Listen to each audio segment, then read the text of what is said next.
The Best of Larry Nixon, your guide to tips on better bass fishing, with one of B.A.S.S. leading money winners, Larry Nixon.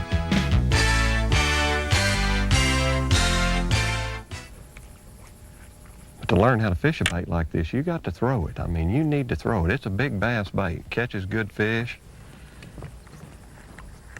I'll throw it all day long on a lot of lakes that has lily pads and the right type of cover. Flooded grass and flooded weeds, and simply because you might find that area that has them big fish buried in that cover, boy, and then that's the time it's at its best.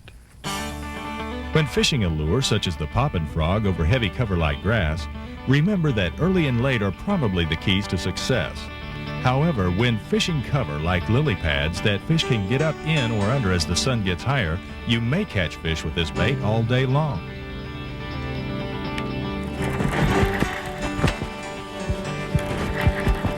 Oh, he jumped on it, didn't he? Get away from that brush pile. I'm going to fool around and lose that fish. No, I ain't.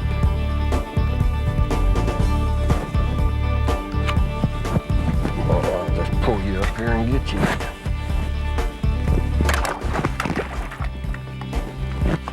Well, I can't even get. I got the fish and lost the lure. Little old bass. Oh, he's trying to break my fishing pole.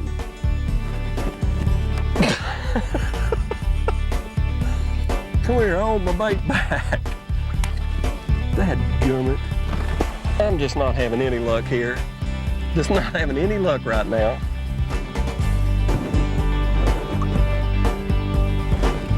Now I'm having a little bit of luck. Got my lure back. This Nixon Note is brought to you by Mustad, the fish hook people. Be sharp. Use Mustad. One of the biggest headaches that fishermen have is when you get ready to go fishing, your line's been on your reel for a while and it just doesn't fish right. It don't cast right. You tend to get backlashes. Tangle Free is a product that conditions your line. You put it on your line, whether it's spinning or casting or whatever kind of reel you're using, just put a couple drops directly on your line. Boy, and it'll make that line so soft and smooth, and you can cast forever, and it'll also reduce your backlashes. This Nixon Note is brought to you by Stratus Boats, America's finest sport fishing boats. See, here's one of the things that a lot of times you have a lure that won't run properly. In doing battle with that fish, my little O-ring got in the hook hanger. Your lure don't run, you sure want to inspect it close and be sure that your hooks are all hanging straight and nothing is binding it. You get any pain in that O-ring or anything that restricts that hook movement, they won't work.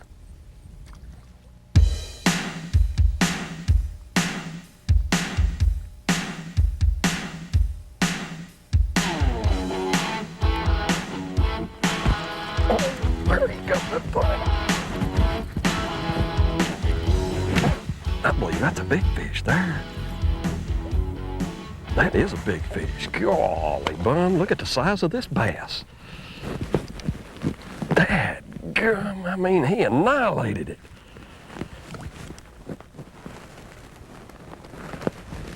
Look at that bass right there now. That is a good frog bass. I mean, he jumped on that popping frog now. Ain't that a beauty? That is a good bass. And he wasn't going no place. That's the way you hook a lot of them on a frog, is on the outside of the mouth. I mean, when they're in that heavy cover, they just don't get a good look at it. That is a beauty. I'm gonna get out my little fin pals here and tag this one in case somebody catches him. He's got me shaking. There it is. That is a nice bass. 0808. Isn't that a beauty?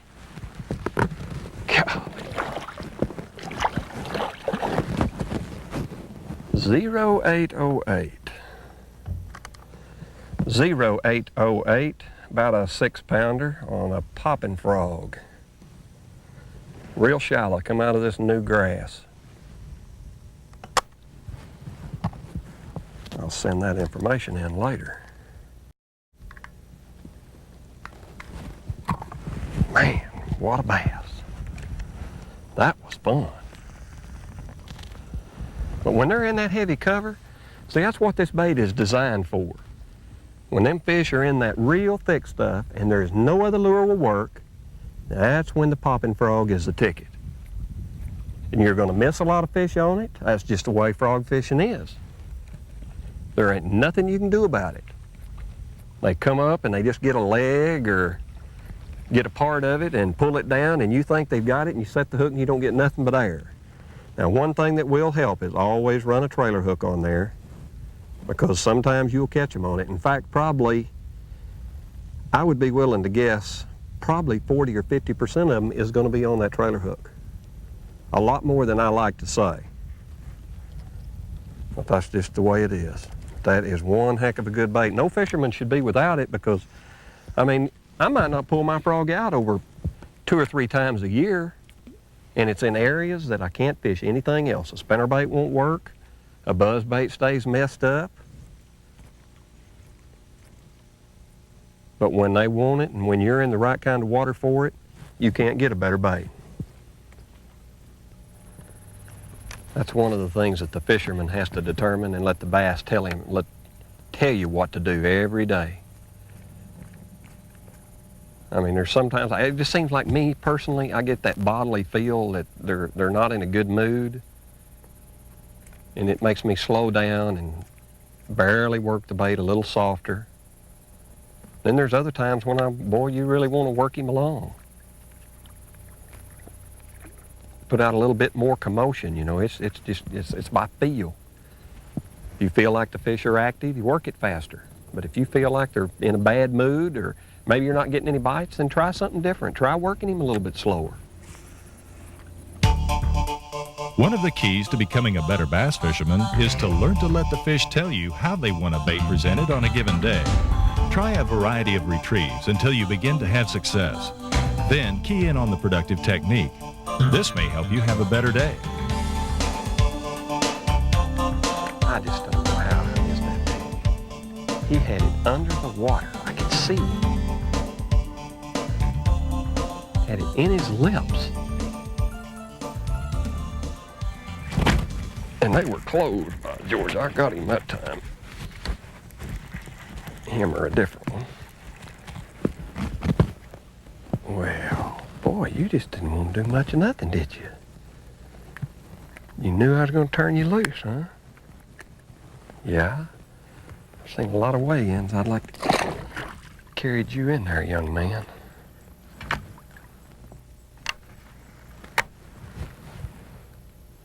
Messed my trailer hook all up.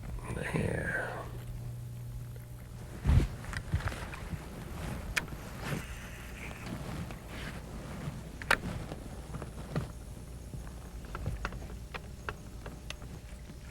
This is another one of them lures that you don't want to throw on light line, because you're always throwing it around a lot of cover, and anytime you're throwing that thing back in that thick stuff, you better have big string or you're not going to get it back if you get a big fish on. I throw it on 17 or 20 pound test all the time. Most always 20. When throwing a poppin' frog in heavy grass or lily pads, remember to use heavy line. If a big fish is hooked and buries up in the cover you're fishing, the heavy line will help get the fish out into open water.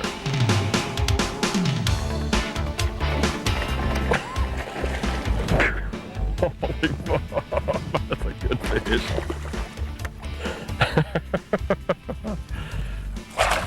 That's what you like to see. Well, would you just quit it?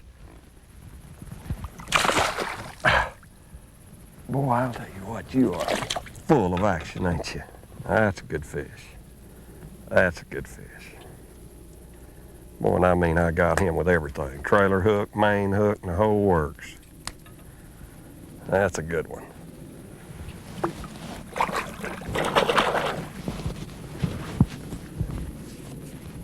gone. That was exciting. That was a good strike. I mean, there's just times that you got to sit there and agitate them. Basically, that's what that is. You're trying to keep the bait as much in one spot as you possibly can and yet make it look real. You know, that's a lot of bass fishing. It's just kind of visualizing what that bait's doing. Throw it up in that grass and let him sit there until them rings are gone. Just let him sit and just crawl him through that stuff. Well, sometimes you don't get it through there without getting it hung. That's when a frog is at its best, when you're pulling him through that thick stuff. Very gently. I mean, there's times when they want a lot of ruckus and a lot of commotion. And there's other times when you just gotta just really play with it.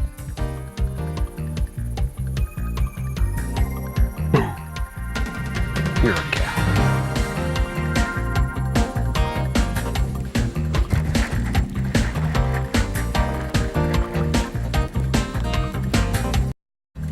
Took him 3 times to get his little lips out. I'll say that for him. 3 times.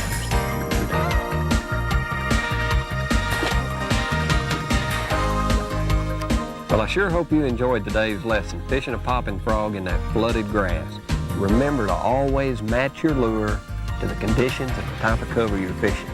Come see me again next week and I'll teach you how to be a better bass fisherman.